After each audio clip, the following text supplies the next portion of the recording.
ഏതാണ്ട് ഒരു ഓണസദ്യ പോലെ തന്നെയുള്ള ഒരു പരിപാടിയാണ്. അതായത് അനേക വിഭവങ്ങൾ, പലതരത്തിലുള്ള വിഭവങ്ങൾ ഇലയിൽ വിളമ്പുന്നത് പോലെ ഇന്ന് പലതരത്തിലുള്ള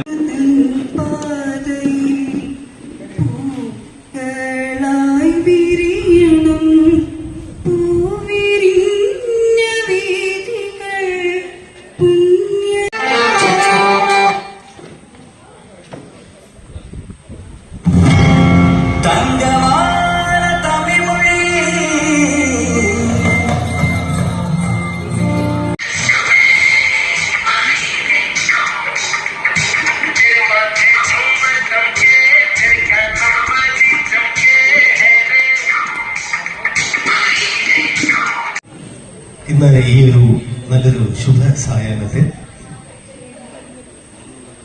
അഞ്ജലി ഗാർഡൻസിൽ വരാനും ഇവിടുത്തെ